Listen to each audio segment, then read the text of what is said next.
This was not expected. What's up, you guys, and welcome back. It is our week 9 monetization update. So we have 2 full months under our belts at this point, and it's been a bit of a ride. The ebb and flows of YouTube channel growth are alive and well, and I'm happy to get into all that today with you. But before we jump in, my name is Ty. For those of you I haven't met, you are watching part of a weekly series on all things YouTube Studio and monetization from a brand new creator's perspective. So if you're brand new, or you're just starting out, or you're wanting to start, or maybe you just like creeping on other people's YouTube data, you're definitely in the right spot, and I'm happy to have you. So let's jump in.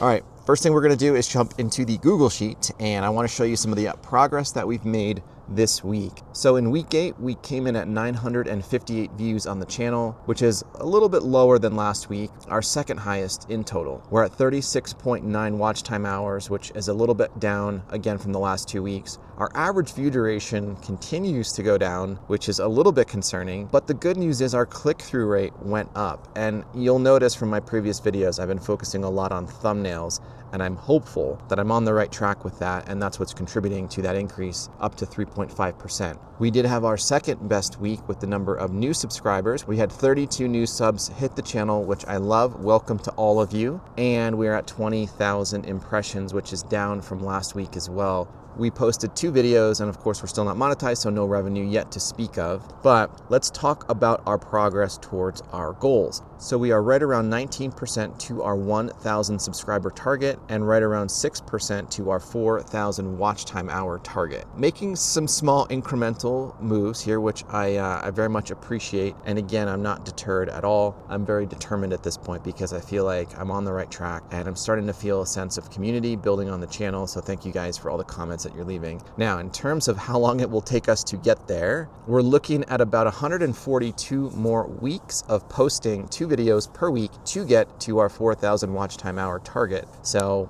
if you do the math, that's like 3 years. But I'm not worried, because that's all going to come down over time as I get more and more momentum on the channel. So I have a question for you though.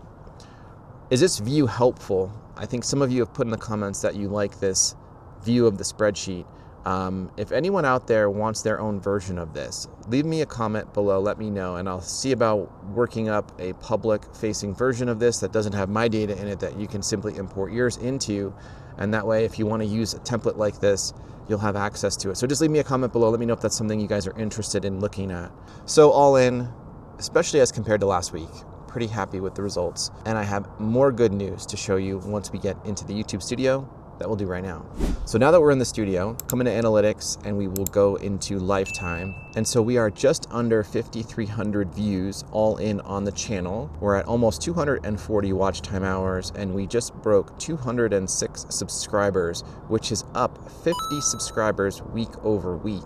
So I put on a quarter of my new subs within the last week alone. So that's also very, very exciting, and part of that's to do with the video I posted last week, and I want to talk a little bit about that here in a second. So if we come into see more, we're going to add in some metrics here, and I want to just show you quickly how things are looking from an impressions perspective, and we'll talk about one of the videos that's working quite well. So here's our impressions click-through rate. Last week we were at 3.3%. We're still at 3.3%. Now, we did have a video post last week that has a lot more impressions than normal, and I want to talk about this idea of engagement and impressions and this sort of feedback loop. So here's the deal with impressions. If you don't have any impressions, you're not going to get any views. And the way to get impressions is to have videos that have good engagement on them. And the way to get good engagement is to have a good click-through rate, have people liking and leaving comments, and having the average view duration be decent. So it's a lot to think about, right? That's why I think it's important to take small bites at this as you go. So for me, over the last, I would say 4 or 5 weeks, one of the things I focused on a lot is retention at the beginning of the video, trying to make it interesting, trying to keep people watching post 30 seconds to keep my retention graph looking good, because YouTube does look at that when evaluating whether it should push out your video to more people, meaning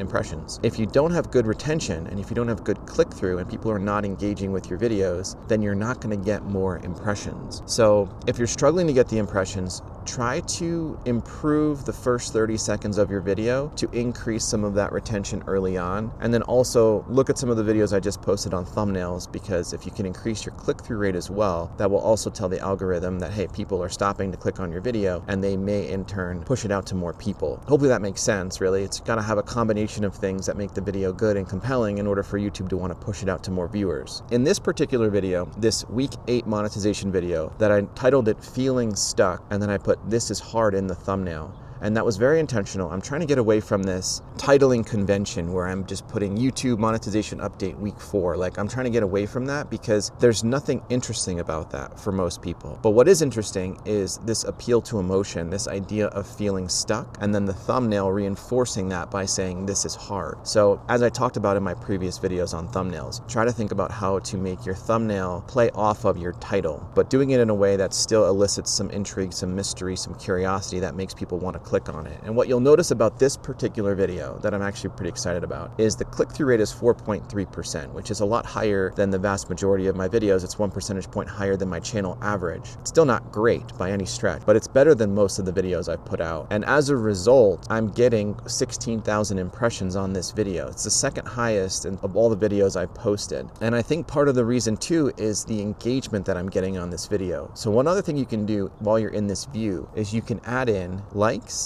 and you can add in comments added. And if we sort by comments added, you can see that this Feeling Stuck video has 31 comments. That's the second highest of any video that I've posted. And it's because people are responding to this sentiment of feeling like you're stuck on YouTube. And, you know, people like to offer encouragement. People are very supportive on YouTube. So use that to your advantage, right? Get your community to feel what you're feeling, to resonate with what you're going through, and that will start a lot of conversation, and it'll get your community chatting, and that's a good thing. That signals to YouTube that you've got engagement on your video, and that will help with impressions. So again, without impressions, you don't have any views. Okay, so let's switch gears slightly. I want to show you some data that I did not have previously. So for the first time since I've started my channel, I can now go into audience and scroll down, and I can see when my viewers are on YouTube, which is awesome because before I was sort of guessing as to when I should be posting my videos, but now YouTube is telling me with a high level of certainty that on Mondays when I post, I should probably be posting at around 9 a.m. And that way I'm capturing the majority of my viewers as they log on throughout the day. Whereas it would not make really any sense to post in the evening times. Same thing on Friday. I should probably be posting around 8 a.m. and that would give me more of a full day for my viewers to come on, see my video pop up in their browse homepage, and give myself a better chance for them to click on it. This was not showing up previously, and I'm actually really happy it's here now because that's going to help me out. And as you scroll down, there's some more information that I wanted to call out. 2 things. This overview section that says the first hour that your video is live is the most critical. I didn't realize that. The next most critical hour is the second hour, followed by the third, and so on. Their proprietary algorithm examines YouTube's when your viewers are on YouTube data, purple graph above, and calculates a score for every single hour of the week. The recommendations show when the score is the highest. Of course, there are different theories and ways to calculate when the best time to publish would be, but this is how they're evaluating it. It is giving some credence to the fact that posting at a certain time is kind of important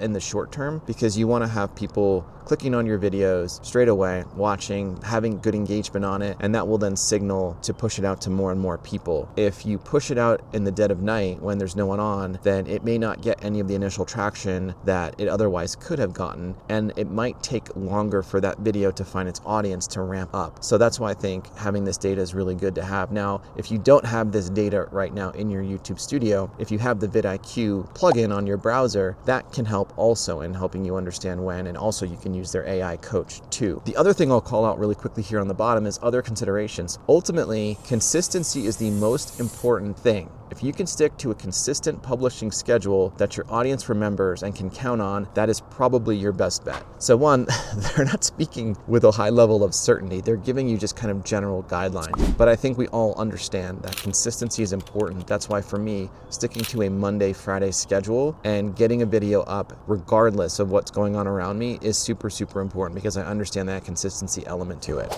Did you know that you can see the mix of viewership that you have on your channel on people watching on mobile, PC, or on a smart TV. Let me show you where to find that. So if you come into analytics, we'll change this to lifetime again. We'll do see more, and we will do under more on the right side, hit device type. And this will now show you the percentage of views, watch time hours, and average view duration that you're getting for the people that are consuming your content on mobile, computer, TV, or tablet. So for me, all in on my channel, almost 60% of my views are coming from a mobile device. And that's important because, as I mentioned previously, you really want to optimize your title and your thumbnails to care for those mobile users, because their experience is going to be quite a bit different than if you're browsing on a PC, for example.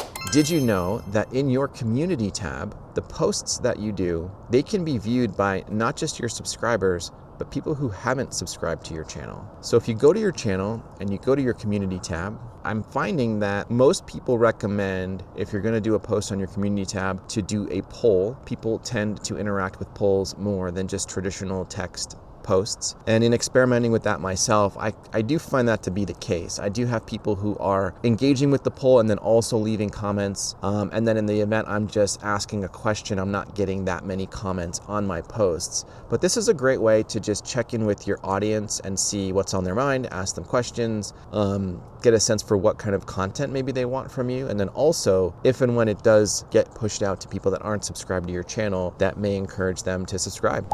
All right, guys, thank you again so much for watching if you've made it this far. And if you've missed any of my previous monetization update videos, they are conveniently located right here for you to check out. So feel free to do so, and I will see you in the next video. Peace.